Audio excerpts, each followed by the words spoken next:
we're doing our part to help making sure that the coronavirus doesn't spread anymore in St. Kitts and Nevis. Our role here is just to ensure that the public being safe, and at the same time we're keeping ourselves safe. We're ensuring that each other keep at least 6 feet distance apart. I like the fact that they put this into place, because most of the time the people are not honest. They tend to come and cheat, and many people who are here from since 6, 7 o'clock in the morning standing up waiting long, and people come in and excusing themselves within the line. Some of them are 6 feet apart and the others are jumbled up too much on one another. Each supermarket where I attend, and even in the pharmacy, they're cooperating very well, and it's a good thing that they're doing. Very good. I am very passionate about being here, performing my duties on the front line of COVID-19. Our job is not so easy, but we all know that someone has to do it. It's not an easy job, it's not easy, very difficult, but however, conscious of ourselves, and we managed to take on the task. Prime Minister, you shall top up the police them money, because they out here in the hot sun to keeping the people them from fighting and shoving in the line. And what they do is a very, very good job.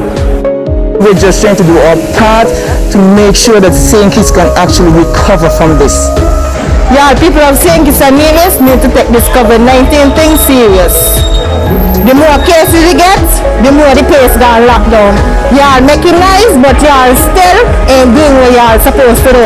Stop all your yard and use all your masks. That's the only thing gonna help right now.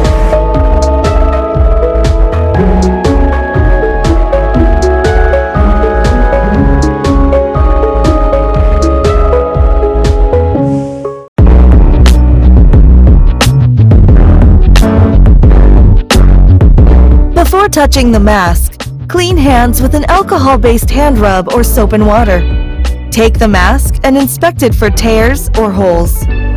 Orient which side is the top side where the metal strip is. Ensure the proper side of the mask faces outwards, the colored side. Place the mask to your face. Pinch the metal strip or stiff edge of the mask so it molds to the shape of your nose. Pull down the mask's bottom so it covers your mouth and your chin. After use, take off the mask. Remove the elastic loops from behind the ears while keeping the mask away from your face and clothes. To avoid touching potentially contaminated surfaces of the mask, discard the mask in a closed bin immediately after use.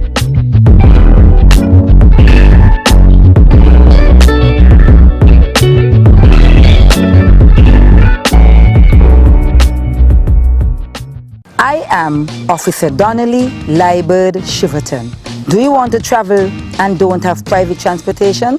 Here are some travel safety tips to keep yourself and the persons around you safe from the coronavirus. When venturing out in public, it is recommended that you wear a mask at all times. Sanitize your hands before and after entering public transportation. The bus operators are also encouraged to sanitize their buses after each trip. Remember, always practice good respiratory hygiene. That means refraining from touching your face with unwashed hands. Always practice physical distancing. To maintain physical distance, the government of St. Kitts and Nevis stipulates that only 2 passengers are allowed per row.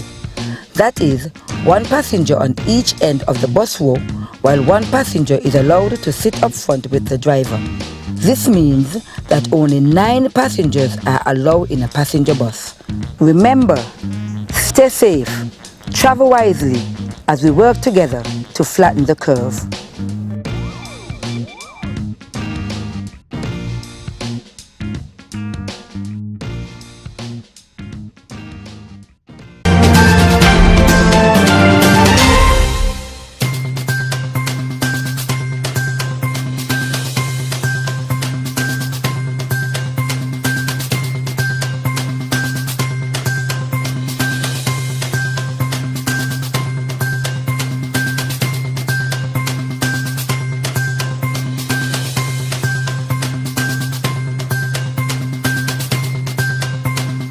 is on.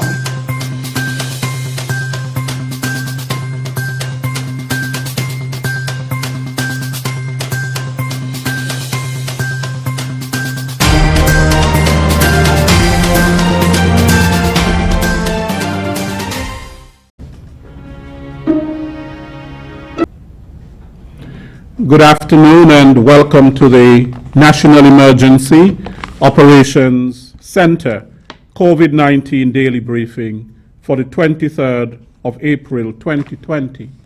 Thank you very much for joining us for this briefing as we continue to update you with information as we continue to manage the COVID-19 pandemic here in St. Kitts and Nevis.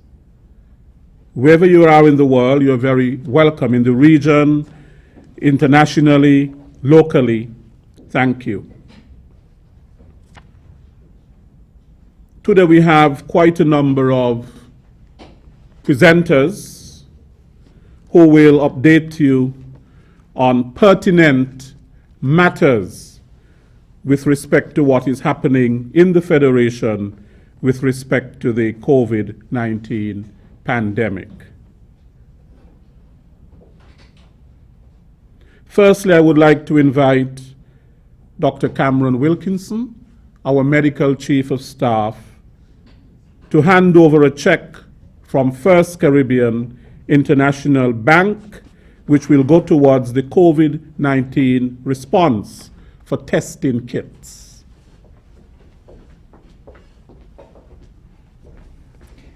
Good afternoon, everyone. One of the things that we said from the very onset was that this effort was an all-society approach to fighting COVID-19, and we tried to engage every individual, all of our communities, every single corporate entity. And I'm happy to see that more and more corporate entities are coming on board. And today, I have a check of $27,000 that I would like to hand over to the Chief Medical Officer from the First Caribbean International Bank, and they said that they would like this money to go principally towards testing. So let's come and find this.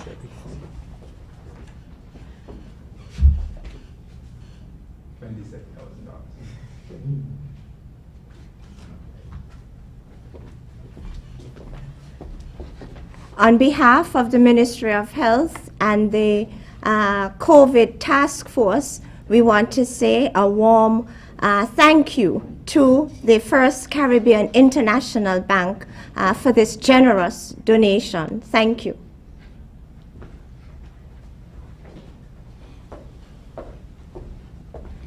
Okay, we continue to have very generous people who recognize the cause of fighting the COVID-19 pandemic, continue to give and to give for that good cause. I now invite Mr. Stuart Laplace, who is the Director of the St. Kitts and Nevis Bureau of Standards, to address us. Mr. Laplace.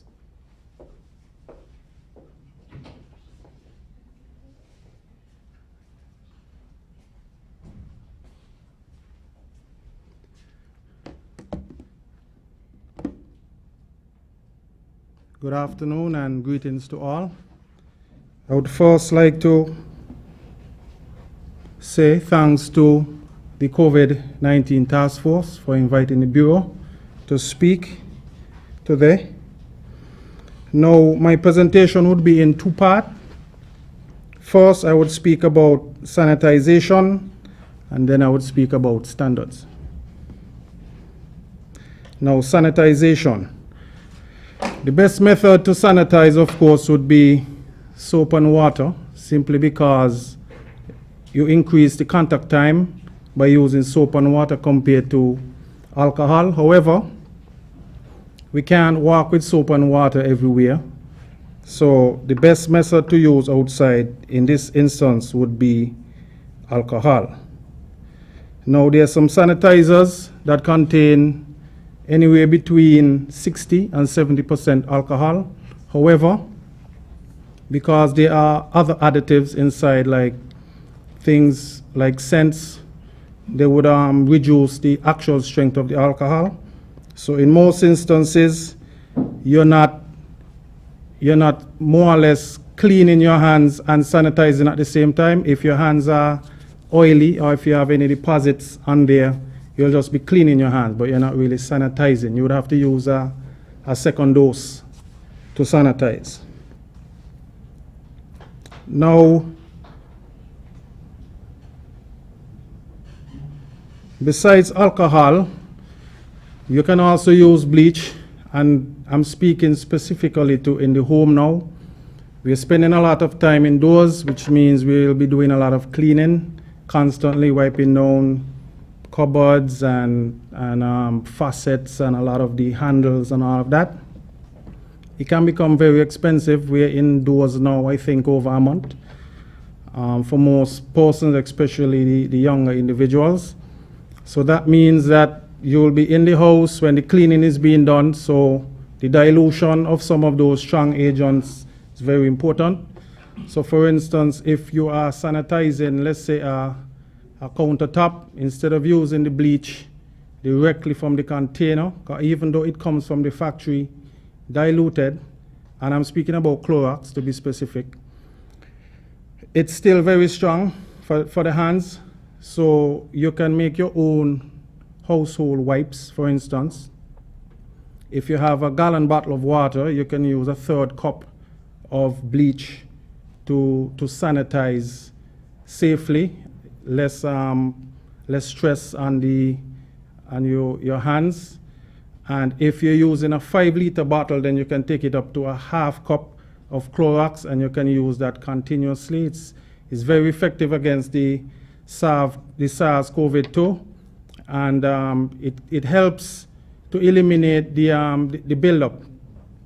Now, if you're using Clorox in the home, you shouldn't be using alcohol at the same time, simply because there would be a buildup over time, and you could be releasing some compounds that could be detrimental to your health. For instance, when Clorox, which contains sodium hypochlorite, when that combines with alcohol, it produces chloroform, hydrochloric acid, and acetone. So which means everybody know chloroform from the days gone where it was used as a sedative to sort of put you to sleep.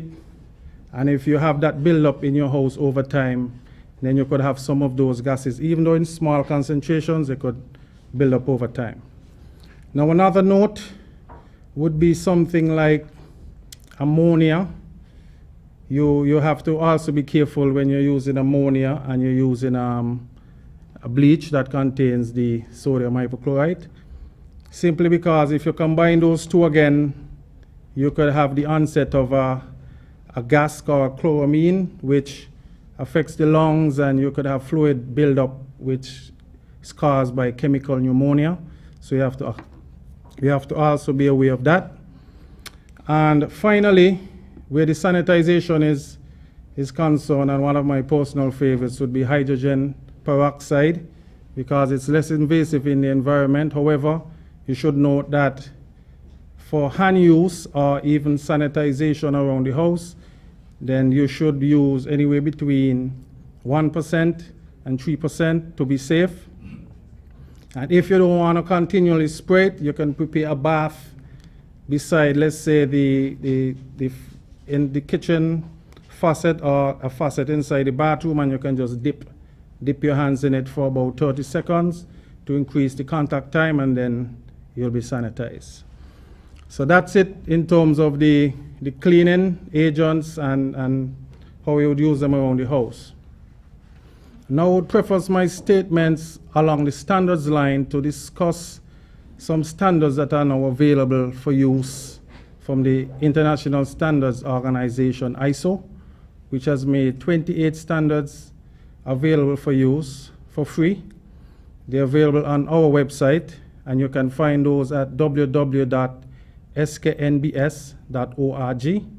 And those standards speak specifically to all of the apparatus, equipment that would be used in this COVID-19 fight, So it's very important if anyone out there is getting into the business of importing some of these equipment, test kits, etc. It's important to look at the standard methods that were used to develop them.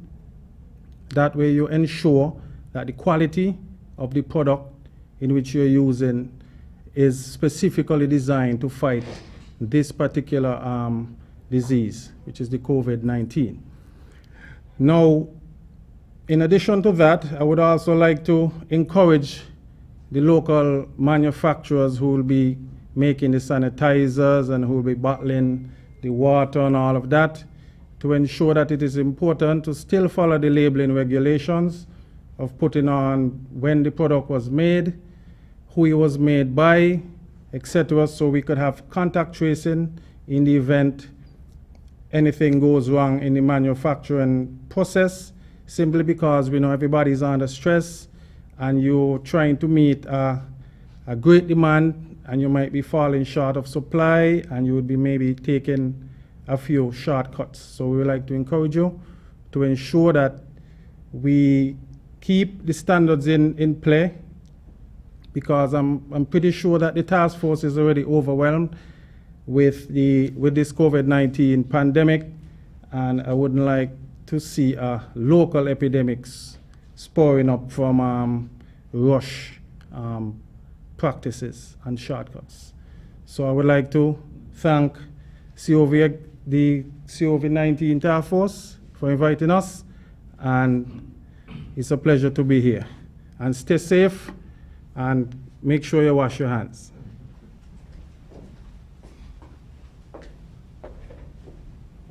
Thank you, Mr. Laplace.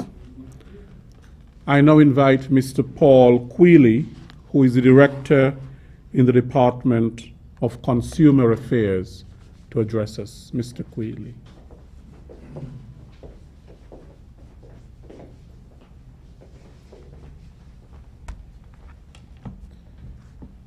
Good afternoon, all. I would like to disseminate some information to the general public regarding issues which have been making the rounds on social media as we implement measures to address the COVID-19 pandemic. The major of these is price gouging at supermarkets. I first must highlight what price gouging actually is. Price gouging refers to when a seller increases the prices of goods or services to a level much higher than would be normally considered to be fair or reasonable. For example, if the price of an item is increased from $7 per se to $25. From our initial investigations of these claims of price gouging, we have seen that many of these complaints are in connection to price increases of $1 or $1 and a few cents. Although we do recognize that this is a difficult period for many individuals and every penny counts, it must be highlighted that food prices will fluctuate periodically due to economical forces and supermarkets trying to remain competitive with each other. I would encourage persons, however, who do think that they have come across instances of price gouging and excessive pricing of commodities to bring this to the attention of the Consumer Affairs Department at 465-1550 by email at consumeraffairs.skn@gmail.com or on our Facebook page, Consumer Affairs SKN. It will also be beneficial that once you are filing a complaint, you have the receipt for the items purchased. Secondly, although the Consumer Affairs cannot determine the selling prices of food items throughout the Federation, we closely monitor the prices of the government's price control items which comprise the food basket, in addition to items which fall outside of this category, to get a holistic picture of food price fluctuations on a quarterly basis. The price control food basket items is comprised of 23 categories, and these are as follows: chicken frozen, meats frozen, fish frozen, meat salted and in brine, fish salted and in brine, Vienna sausages, cornmeal, dried peas, cereal, butter, margarine, pasta products, cheese, cheddar cheese, which is the cheese that is in the tin, which is sliced at shops, sardines, tuna and fish, fresh fruit and vegetables, toothpaste, lard and cooking substitutes, cooking oil, rice, toilet paper, soap, medicated soap only, powdered detergent, and disposable diapers for adults and children.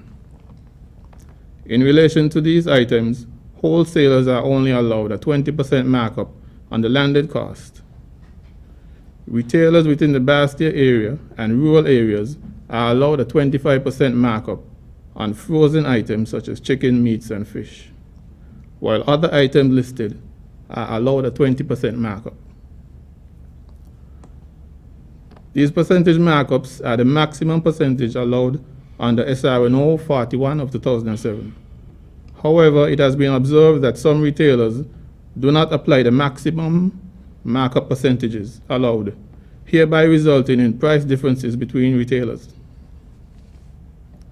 All other items outside of this list carry no restrictions, and companies are allowed to use markup percentages which are not determined by the government, but they should not be geared at taking advantage of consumers.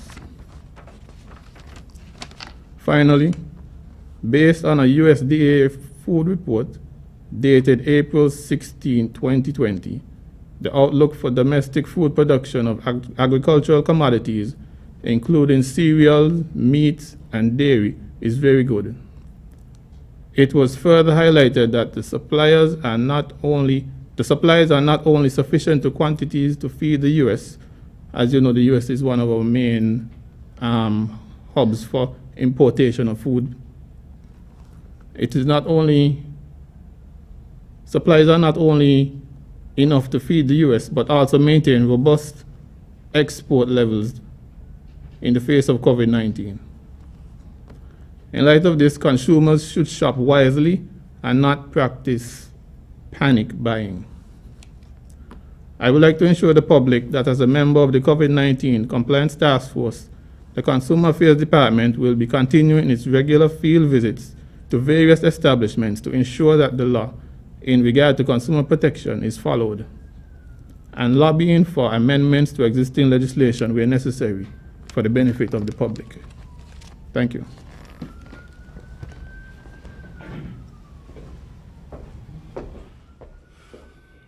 Thank you, Mr. Quealy. I now invite Superintendent Cromwell Henry, Divisional Commander for District A, to give us his report.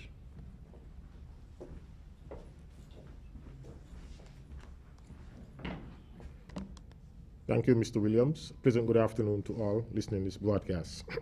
I will start as usual with an update on security forces activity in terms of arrests.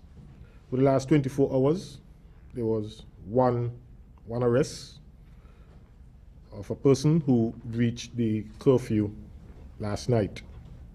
This brings the total to 80, total to date, 70 on St. Kitts and 10 on Nevis. One person is in custody, assisting the police with their investigation into a fatal shooting incident that occurred sometime after 9 p.m. in Parsons Village on April 22nd. Preliminary inquiries so far have revealed that a 22-year-old Clement Mills, who reside at Parsons Village, was at home at the time of the incident. The assailant went to his house and started firing gunshots and then fled the scene. Mills was transported by ambulance to the JNF hospital, where he succumbed to his injuries. The police are making an appeal to anyone who may have any information in relation to this incident to call the Violent Crimes Unit at 467-1887 or 3468 or the nearest police station. Persons can also share information using the crime hotline 707. Investigations into the matter are ongoing. Day 3 of limited operation days was less hectic than the previous days. We continue to see persons making reasonable attempts to comply with the physical distancing requirements, particularly at business places. The traffic department, however, is reporting that they are not as pleased with the behavior of some bus drivers. They are not complying with the conditions that were laid down that permit them to carry more than 4 passengers, as was the previous requirement. And some are carrying more than 9 passengers, and they are not strictly enforcing the provisions for their passengers to wear masks. We want to remind you that these conditions are not just recommendations by the police, they are mandated by law, and the police will enforce the law if persons continue to flout these regulations. When you do so, you are putting not only your own health at risk, but that of the other passengers who may be trying to comply with all the regulations and stipulations. So we again make an appeal to bus drivers to ensure that you sanitize your bus regularly, at least at the end of each trip. Ensure that persons entering the bus, their hands are sanitized. Ensure that not more than 2 persons are seated per row of seating in the bus, and ensure that all passengers wear masks while traveling on the bus. Additionally, your windows should be open. I know the sun can be hot, but you are required to drive with your windows open, unless of course it is raining, and we ask that you keep these regulations in mind and comply. Thank you.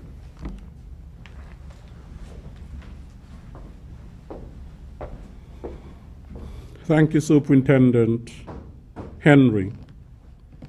I now invite Dr. Marissa Carty, who is a PRO for the Health Emergency Operations Center, to give us the COVID-19 situation report.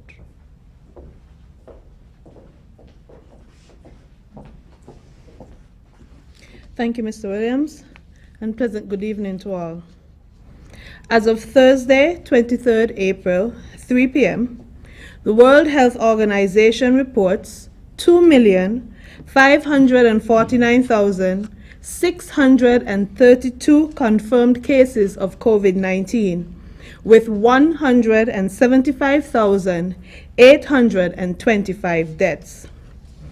In the Federation, 260 persons have been sampled and tested, with 15 confirmed positive, 233 confirmed negative, and 12 results pending. 2 confirmed cases have recovered, with 0 deaths to date. There is currently 1 person quarantined in a government facility, while 106 persons are quarantined at home. 13 persons remain in isolation, while 633 persons have been released from quarantine. This outbreak of COVID-19 may be stressful for many persons, especially those persons in isolation, quarantine, and even the general public during the 24-hour lockdown days. Fear and anxiety about the disease can be overwhelming and cause strong emotions to both adults and children. Stress during an infectious disease outbreak can include anxiety about your own health and the health of your loved ones, changes in sleep and eating patterns, difficulty sleeping and concentrating, worsening chronic and mental health conditions, and increased use of alcohol, tobacco, and other drugs. How you respond to the outbreak can depend on your background, the things that make you different from other people, and the community you live in. Taking care of yourself, your family, and your friends can help you cope with the stress that may arise in isolation, and helping others cope with their stress can also make your community stronger. Some ways to cope with this stress: take time to grow spiritually. Even while you are isolated, you can find happiness in being aware of your spiritual need and filling it with Bible study and prayer. Take breaks from watching, reading, or listening to news stories, including social media. Hearing about the pandemic repeatedly can be upsetting for some. Take care of your body. Take deep breaths, stretch or meditate. Eat healthily and well-balanced meals. Exercise regularly and get plenty sleep. And avoid alcohol and drugs. Take time to unwind. Try to do some other activities you enjoy, like reading, or even engaging in DIY or do-it-yourself projects. Connect with others. Talk with people you trust about your concerns and how you are feeling. This can be done via the various social media platforms available. Being able to cope with stress during isolation, quarantine, or lockdown will make you, the people you care about, and your community stronger. Let us all work together to take care of our emotional and mental health.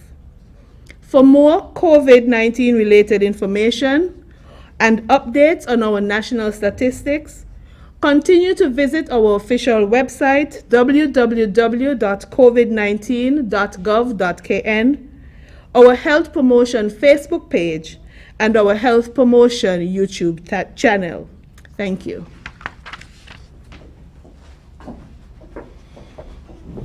Thank you, Dr. Carty. I now invite Mr. Abdia Samuel, Chair of the COVID-19 National Task Force, to address us.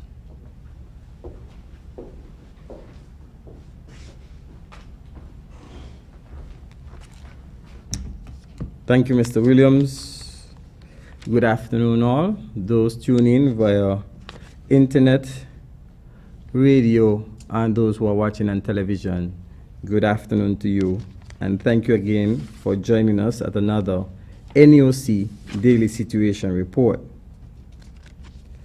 311 would have processed for the past 24 hours a total of 23 calls, 20 on St. Kitts, 3 on Nevis.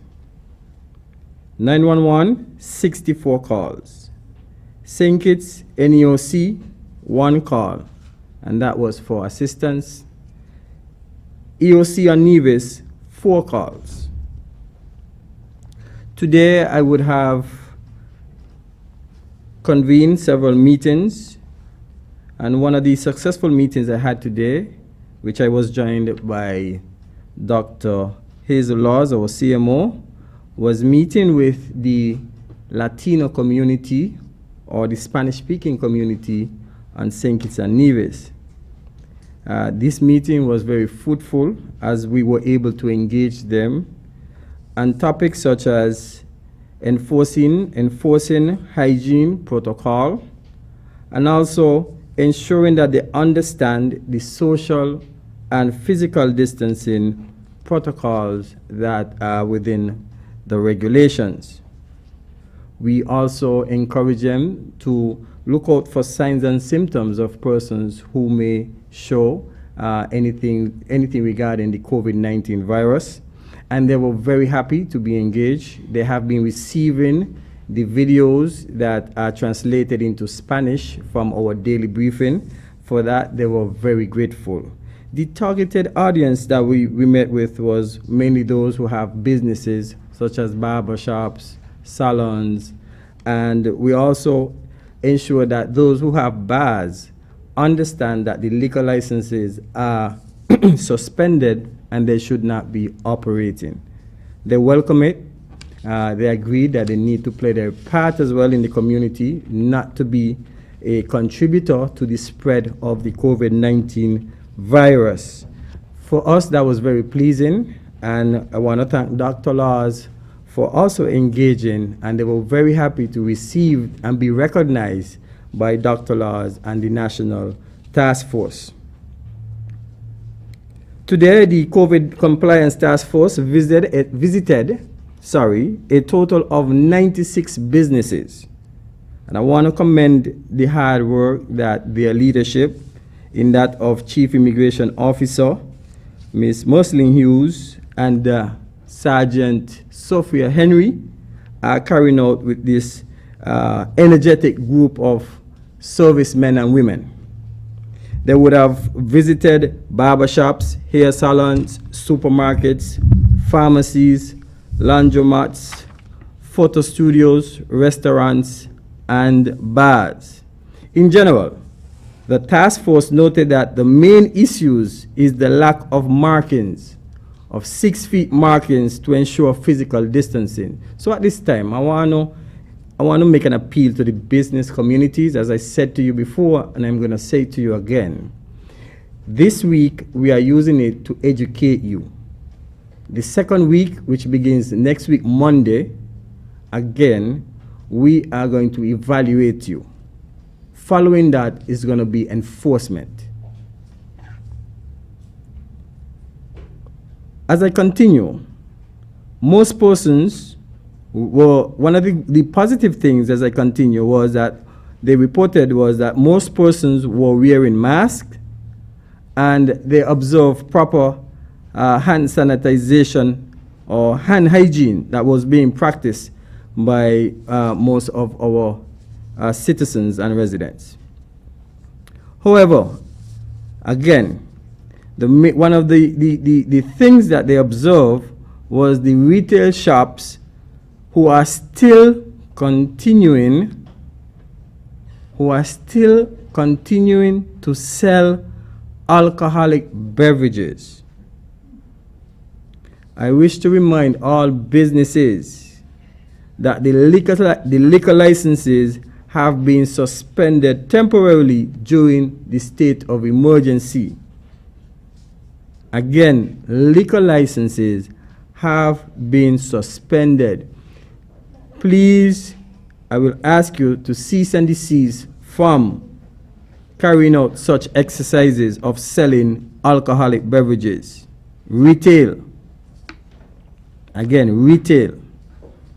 We appeal to the businesses to ensure compliance with the hygiene protocols, social and physical distancing protocols in adhering to the regulations. Again, please adhere to the social and physical distancing protocols in adherence to the regulations. You will have absolutely no excuse for when the enforcement begins. Persons who are in quarantine or isolation, again, I want to remind you, you are to remain in quarantine or in isolation until the authorities release you back into society.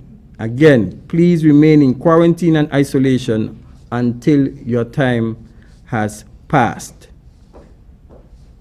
I want to take this opportunity to acknowledge a number of wonderful, high-spirited, patriotic citizens who every day rise to the challenge of supporting the national response efforts.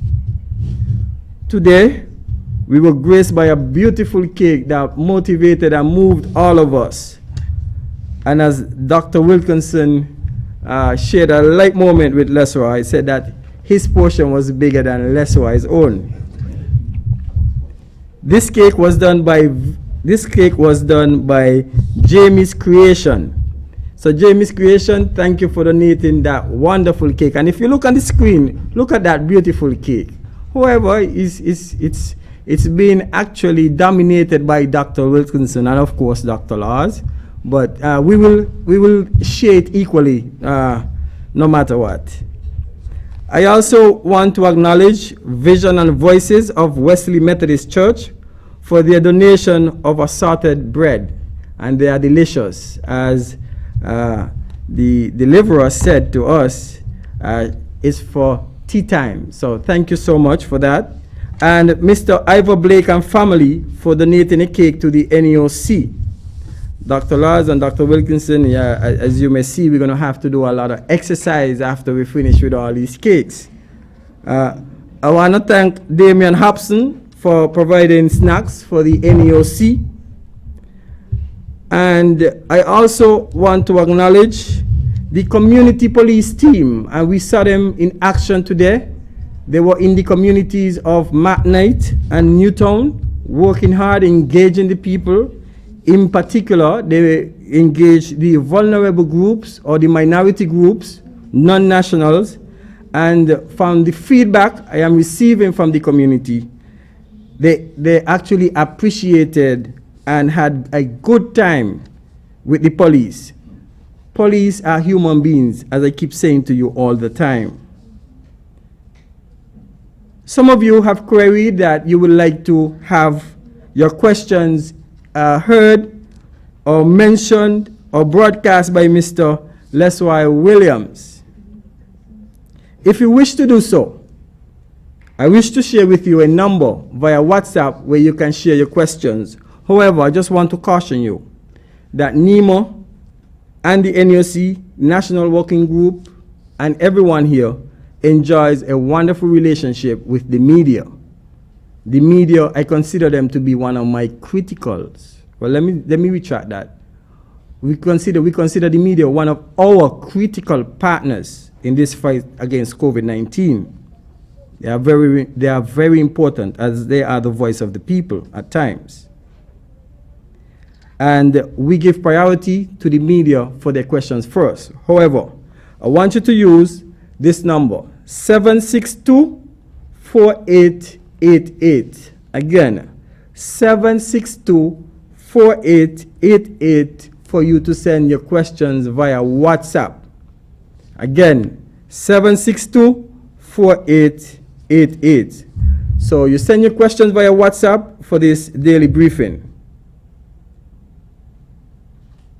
I also want to commend highly, I want to thank him for reaching out to us. That's Mr. Charles Wilkin QC, for taking your time, sir, to send in some words of encouragement and motivation to the task force and myself and others. The gesture is well accepted and welcome, and these are the simple and little things that motivate us and fuel us to continue going on a daily basis. Again, as I conclude, I want to encourage that we engage in some wonderful discussions today, that you have some great questions to motivate us here today and bring some information and highlight any doubts that you may have as it regards any information that is shared. So thank you, and I look forward to engaging you with the question and answer period. Mr. Williams. Thank you, Mr. Samuel, and we would move right into the questions. Of course, we always look forward to your questions. That is the part of this briefing that is interactive and where you can share your concerns and get your questions answered. I am an emergency medical technician. And yes, we all have concerns about how we have been recognized during this crisis that is going on in our federation. To date, during the daily briefings, we are not recognized for our work during all of this. Truth be told, we are the ones who are on the front because it is us who have the first point of contact, but we only hear of the doctors and the nurses, the police, the St. Kitts and Nevis Defense Force. So we are looking and listening for any clarification as to why this has not been done. We will continue to listen daily. Could someone please address this? Dr. Wilkinson.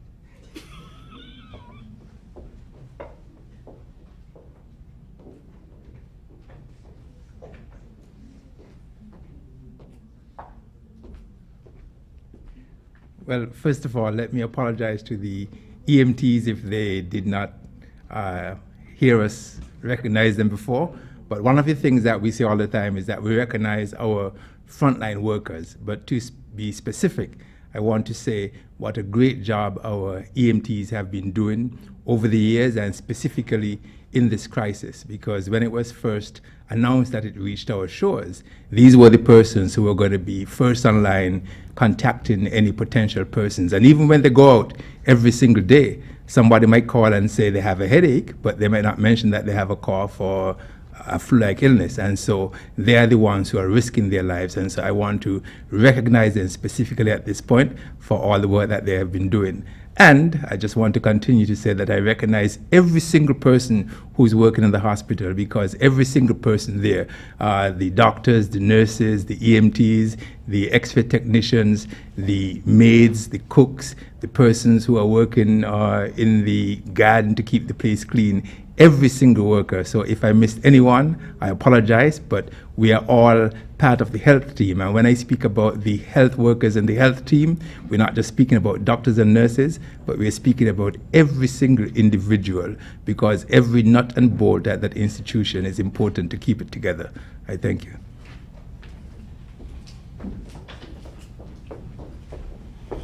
Everyone is important in the fight. This is first a commendation and then a question. I just want to congratulate the team on what it's doing, especially the CMO and her staff, in keeping the country updated on the COVID-19. Question: in relation to the ignorance of stigmatizing COVID-19 persons, is it true that persons who recover from COVID-19 may have helpful antibodies that may prevent them from getting the virus again, as well as contributing to developing a cure for this virus? And the second question: I read something on Facebook this morning about the St. Kitts and Nevis Biomedical Center donating antibody test kits. Are these test kits the same test kits that Dr. Drew donated a few weeks ago?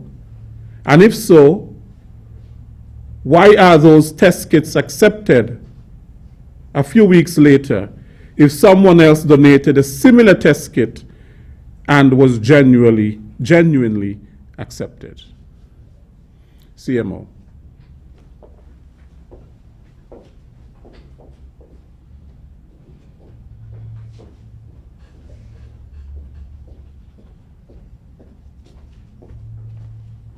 All right, so good afternoon again. We thank you for your two questions. And yes, if you have been diagnosed with COVID-19 and have recovered, you would automatically have developed antibodies to this new coronavirus. Now, as we've said before, this is a new virus and we are still learning. There's a lot about this virus that is still unknown, and we are uncertain about a number of things. And to date, we do not know how long, when you would have developed these antibodies, we do not know for how long this level of immunity would last. Would it last a few months, or a few years, or even a lifetime? All right, and so yes, once you would have been diagnosed with COVID-19, once you would have recovered, you would have developed antibodies against this virus. You would have developed immunity. And that's important and that's good, and it would help us as a federation to develop herd immunity. Now, your second question speaks to the donation of COVID-19 antibody test kits. And Minister Wendy Phipps would have acknowledged receipt of two donations. One of 250 test kits from Dr. Andy Redmond and Mr. Alexis Nisbet, and a second donation from Dr. Drew of 19 COVID-19 test kits. Both donations were genuinely accepted. However, on Sunday, April 19th, we would have highlighted that the World Health Organization made a significant recommendation to the world, and that is we should be wary of using the COVID-19 antibody test kits for the diagnosis of this new coronavirus. And because of that, the Ministry of Health is now just utilizing the RT-PCR, or the molecular test, which is the gold standard for the diagnosis of COVID-19 in the Federation at present. Thank you.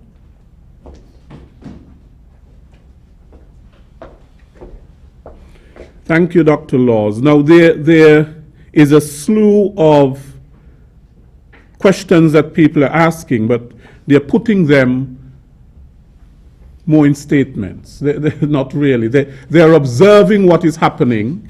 There are people who are out there in the society observing what is happening, realizing that people are not complying with the regulations and so on, and they are sending their concerns and their complaints and so on. These are very conscientious citizens, and I would read some of them. Good afternoon, Mr. Abdius Samuel. Please add some clarity on the liquor license temporary suspension. Some retail shops and mini-marts still have liquors on their shelves. Is this a breach of the temporary liquor suspension, or is it okay for them to do so?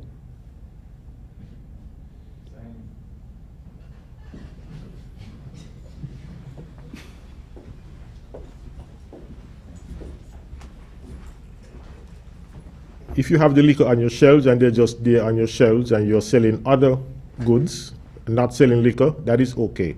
But if you are selling liquor, that would be a breach of the regulation.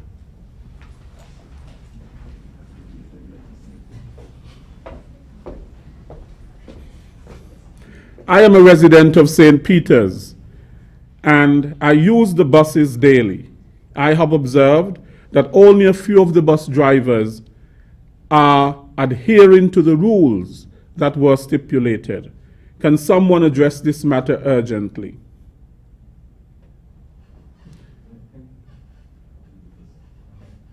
This is just an observation.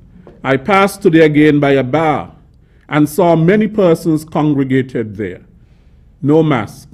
Their mask around their necks, beers in hand, and everyone right under each other, both male and female. I find a lot of persons still don't understand the serious situation we're in. Persons are still living carefree with no regard. It's so sad that careless persons might put our little country in a very dreadful situation. The police can't be everywhere. So sad. Why are the Spanish bars at Baker's Corner and Newtown still having their club gatherings at nights? And they were told to implement social distancing. The security officers need to investigate what is going on behind those closed doors at nights.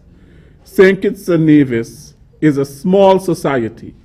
We need our people to live longer and to continue to be safe.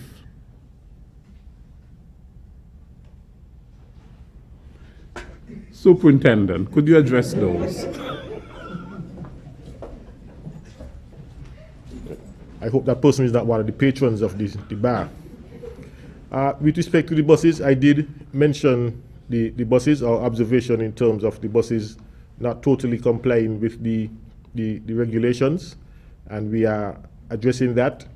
The bars, we speak about that day after day. I mentioned in one of my presentations that we would eventually make a decision to take it to the next level and begin to arrest. We have been educating, we have been making appeals, we have been asking persons to comply. There's going to come a time when we're going to stop and we're going to start to enforce the law, and our arrest numbers would start to climb again. So we're just giving warnings for now. We are making appeals. We're giving people a reasonable opportunity to amend their ways and comply with the regulations. Once we start to enforce and start making arrests, we cannot be accused of acting heavy-handedly, because we would have given persons sufficient time to correct their errors.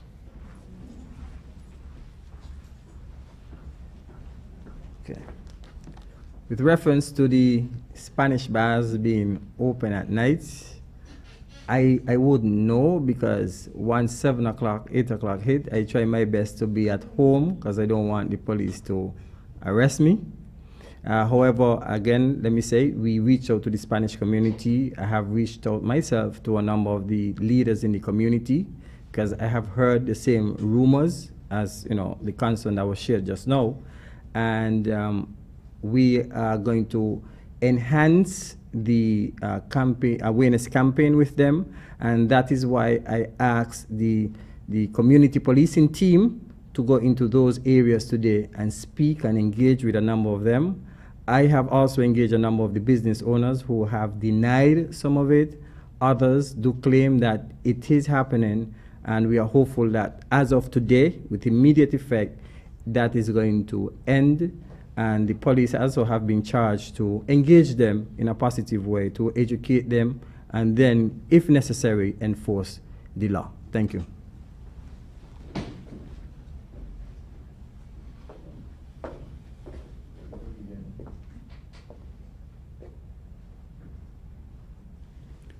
Okay, this question, Mr. Samuel said in his report that the sale of alcoholic beverages is illegal during the state of emergency.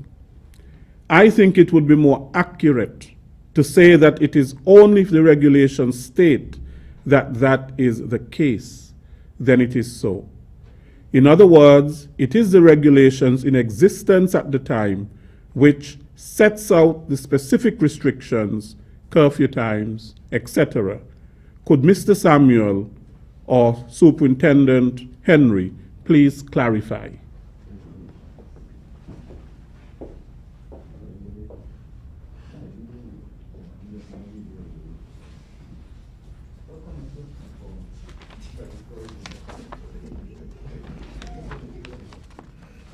The sale of alcohol is not a blanket prohibition on the sale of alcohol generally. It is just the retail liquor licenses are the ones that are affected. Wholesale businesses, they can continue to operate and sell wholesale liquor. Let me read regulation 14. It says, notwithstanding the provisions of the Liquor Licenses Act, Chapter 18.21, all retail liquor licenses are suspended once a period of emergency is declared in relation to COVID-19. So we are in the period of emergency still, and so all retail liquor licenses are suspended. Wholesale licenses and other licenses continue to exist.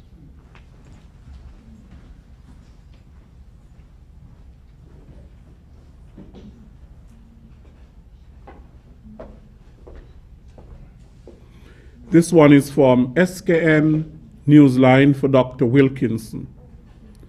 We know of the extra danger for persons with underlying illnesses contracting COVID-19. In more recent times, it is emerging that substantial numbers of normal healthy persons, China and the USA, who contracted the virus seem to have suffered from strokes. Can you add your perspective on this, Dr. Wilkinson?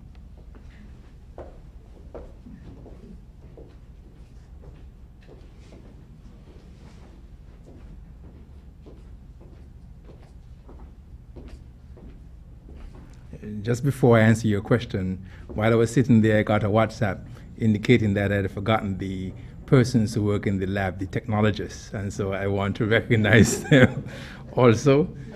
And any other person who I've forgotten, I recognize you. as it relates to the strokes, a lot of the clinical information coming out of some of the countries that have suffered the most from this virus found that there is a high incidence of clots, and so persons have been having a lot of embolic phenomena, whether it's clot related to loss of limbs, clots in the lungs, and also in the brain that can give a stroke. And as I say, it's a new disease, we are still learning, but again, there is a high incidence of clotting related to advanced disease with COVID-19.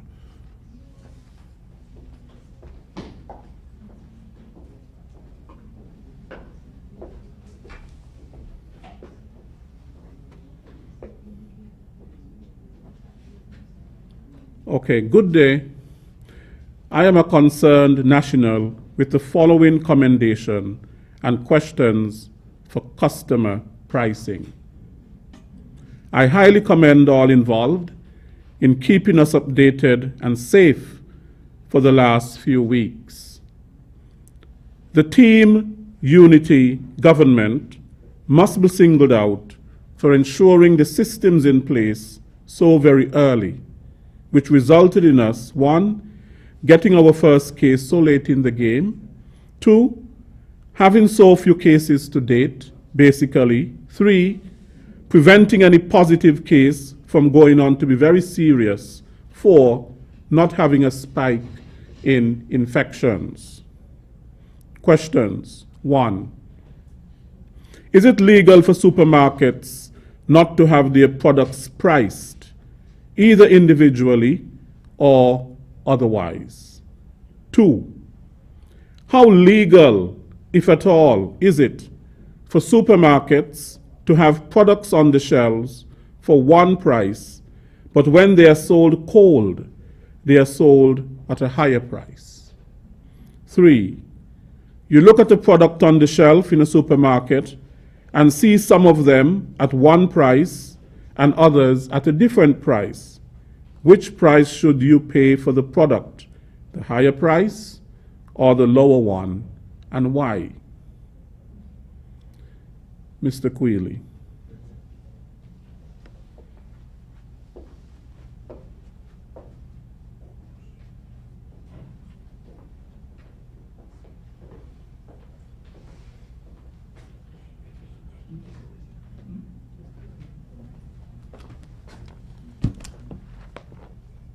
Good afternoon again.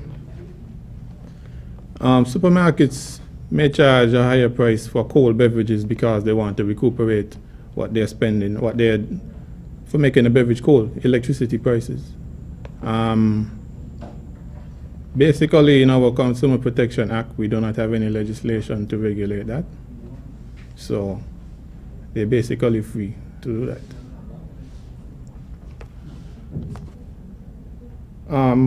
In respect to prices on the shelves, in our act for sure, the Consumer Protection Act, if you notice that there are two prices on an item, you're supposed to pay the lesser of these two prices.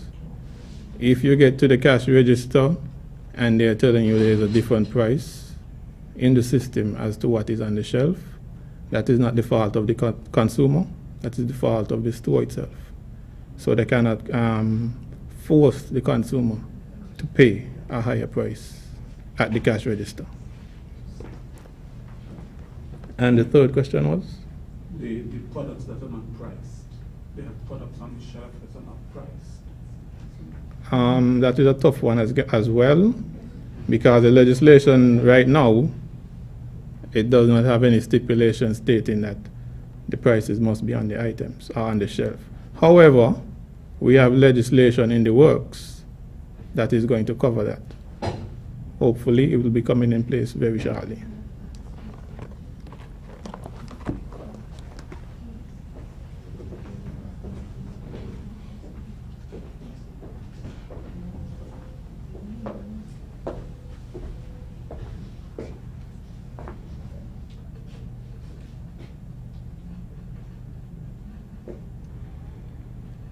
Okay.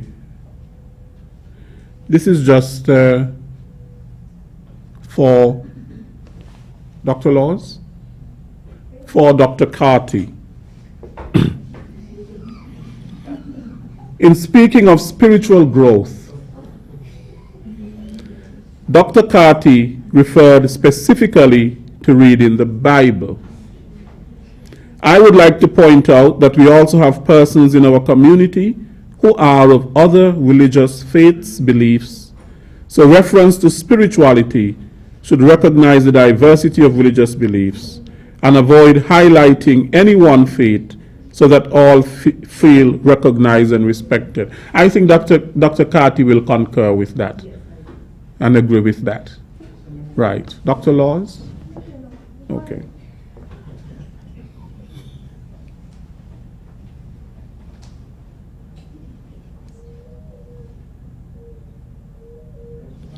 This question has to do with the partial curfew and when an announcement will be made after the partial curfew comes to an end. Persons may need to make plans for shopping, etc. Do we have any? Minister Phipps?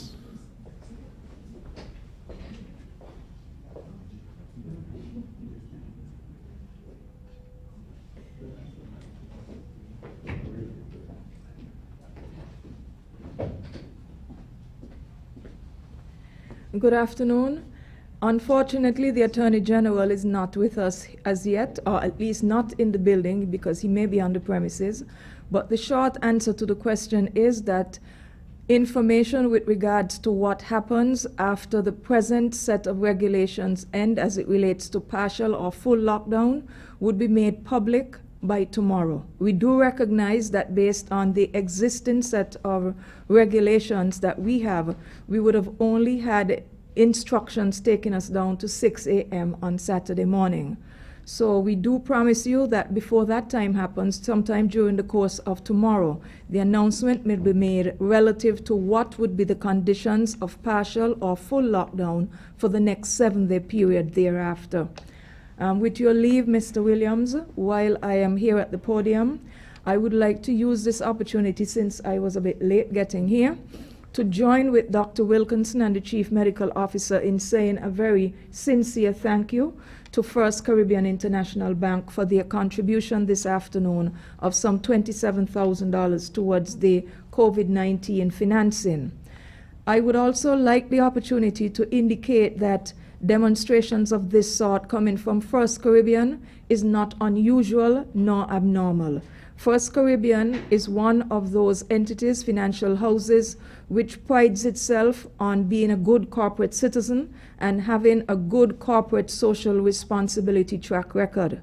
In the past, and they're still doing it, First Caribbean International Bank would have partnered with the Ministry of Health and Social Services, etc., in terms of co-sponsorship of our Teen Mothers Program, Project Viola. And every year, they also contribute, especially in the month of October, which is Breast Cancer Awareness Month. So we do congratulate them, and we thank them sincerely for their continued support to the St. Kitts and Nevis community.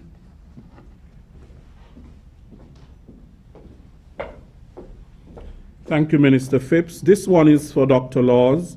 Can you confirm the timeline for the next test results? There are persons who are still waiting on their results for more than 14 days.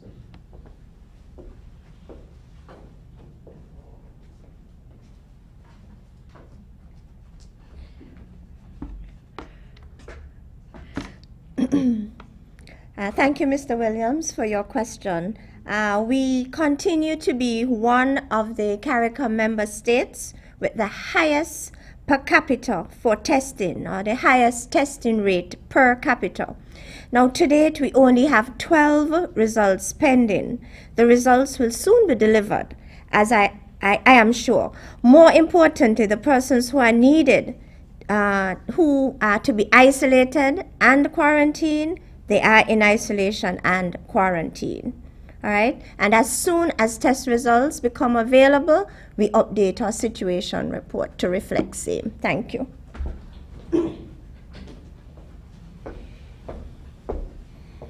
Okay, these are our last two questions for today. I am a professional cosmetologist. How are you going to deal with persons who are braiding hair on their verandas with no form of protection?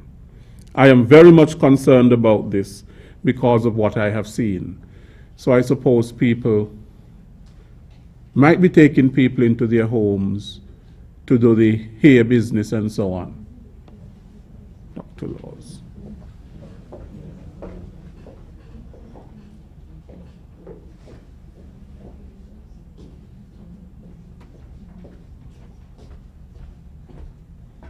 And so we want to thank you for bringing that observation to the fore.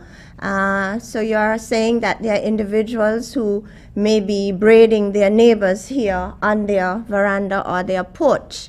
And so we want to utilize this forum to reach out to those individuals. And we are saying that you need to protect yourselves and protect the individual who's here you are braiding. And so in terms of what do we recommend? Well, the person who is braiding the hair, that individual should of course be wearing a face mask, and that individual I recommend should be wearing a pair of disposable gloves. And then the individual whose hair is braided, that individual should also be wearing a face mask and should have had their hands sanitized because both individuals will be in close contact with each other. So that's the recommendation that I would make. And then I'll go a step further. Now, if as you observe such, I think you have a responsibility to speak to both individuals and share with them the information that you have heard from this forum. Thank you.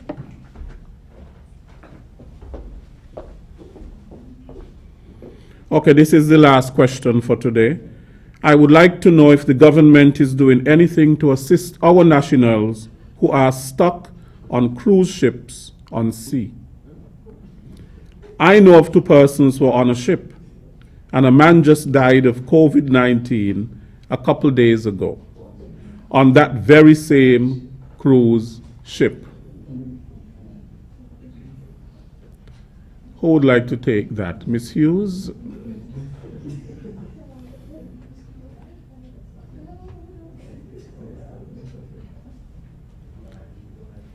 Minister Phipps. I would like to know if our government is doing anything to assist our nationals who are stuck on cruise ships at sea. I know of 2 persons who are on a cruise ship, and the man just died of COVID-19 a couple days ago on that very same cruise ship. What can be done to assist them to get home? Mr. Williams, that is a very tricky question, because whoever is taking a cruise at this time is doing it at great risk to his or her health, considering that there is a lockdown insofar as the Florida Caribbean Cruise Association is concerned. And that cruise line, that cruise association represents several member lines, including but not limited to Royal Caribbean, Cunard, Norwegian, MCS Cruises, as well as the Bremer Group out of the EU. So I would shudder to think that in this kind of environment, we would have citizens who are that oblivious to what is going on when it comes to cruise travel.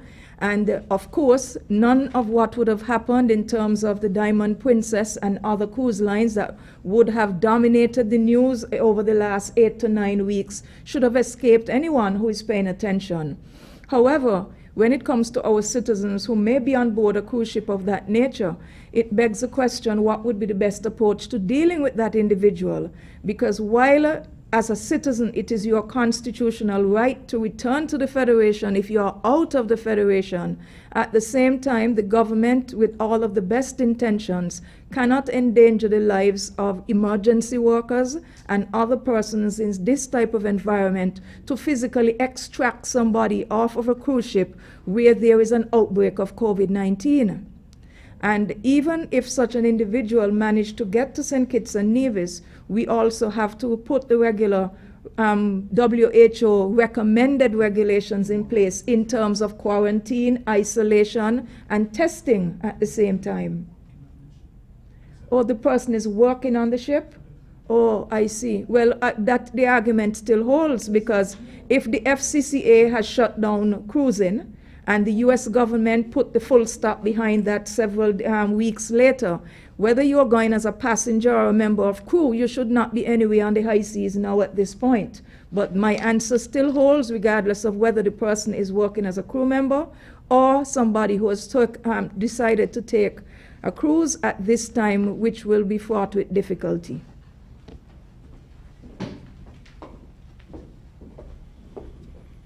Thank you very much, Minister. Of course, everybody wants to get home. And sometimes getting home at this point in time is not very easy. It's very challenging.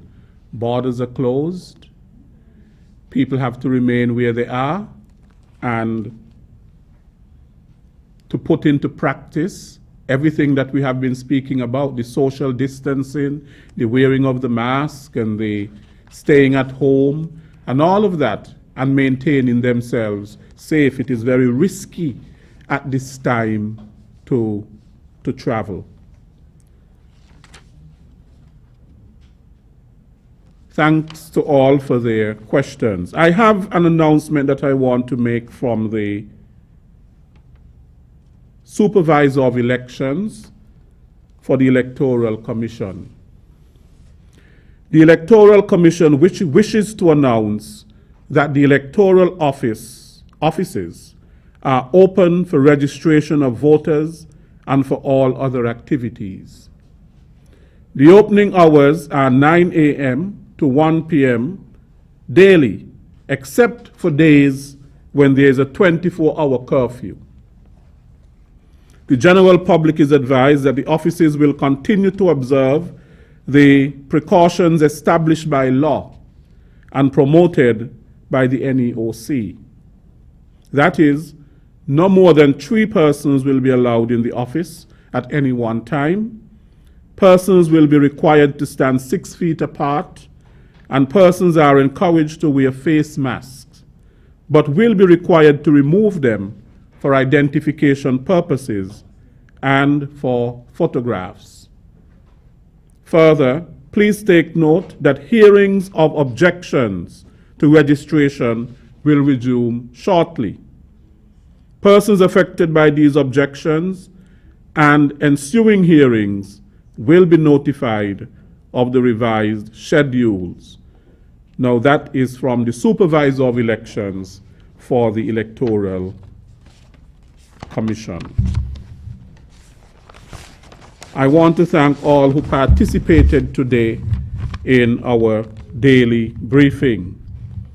We say a hearty thank you to First Caribbean International Bank Limited for their generous donation of $27,000, accepted by our Chief Medical Officer, Dr. Hazel Laws, and handed over by our Medical Chief of Staff, Dr. Wilkinson.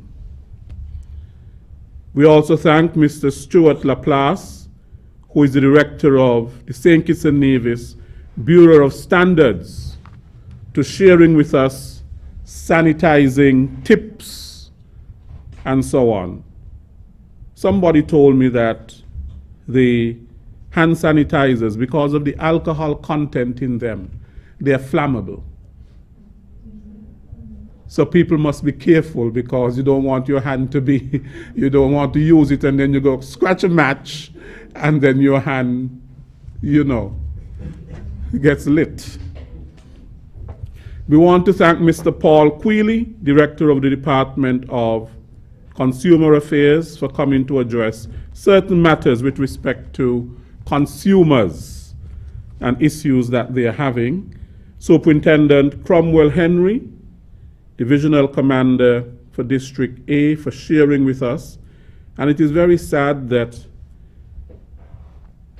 even during time of curfew, that people still choose to get involved in this type of antisocial behavior.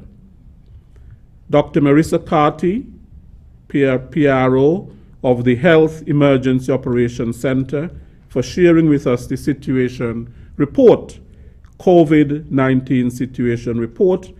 And we know we had a lot of people asking about recoveries, but now we are starting to see the recoveries. Now, it was one before, and now there's two. And then Mr. Abdias Samuel, chair of the COVID-19 National Task Force. Thanks to all of you. Thanks to Minister Phipps, Minister of State with responsibility for health. Thanks to Dr. Wilkinson, our CMO, our Chief Immigration Officer, who always comes to show her support. We thank the media, we thank ZIZ, we thank everybody who's operating the social media sites and so on, getting our work out and so on. And all of you who every day religiously tune in to listen to these briefings, to be updated in terms of what is happening in St. Kitts and Nevis with respect to the management of the COVID-19 pandemic. Thank you very much, and tomorrow we'll be back at 5 p.m. Until then, take care, be safe, wash your hands, practice the social distancing, don't be gathering at the bars, and so on.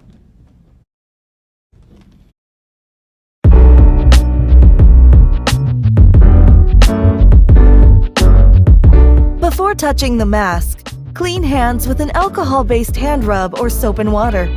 Take the mask and inspect it for tears or holes. Orient which side is the top side, where the metal strip is. Ensure the proper side of the mask faces outwards, the colored side. Place the mask to your face. Pinch the metal strip or stiff edge of the mask so it molds to the shape of your nose. Pull down the mask's bottom so it covers your mouth and your chin.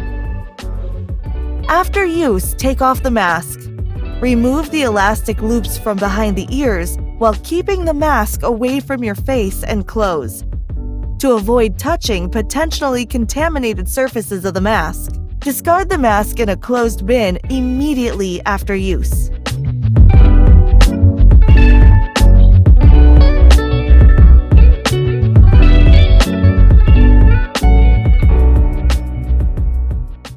I am Officer Donnelly Liebert Shiverton.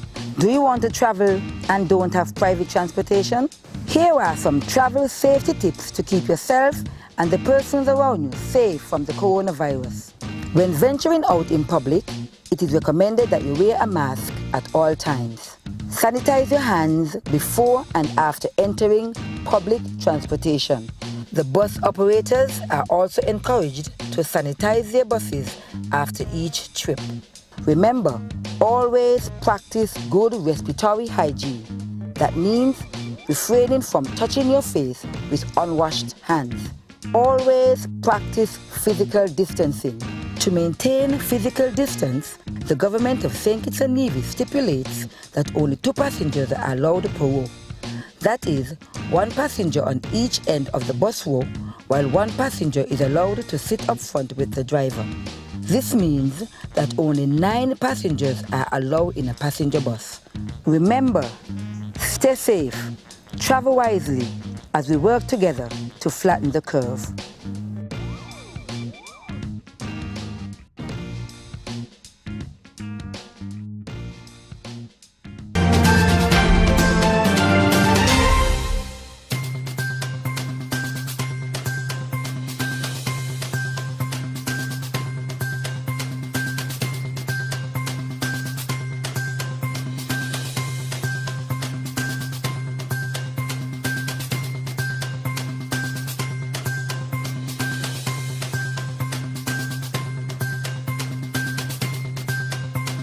Is on.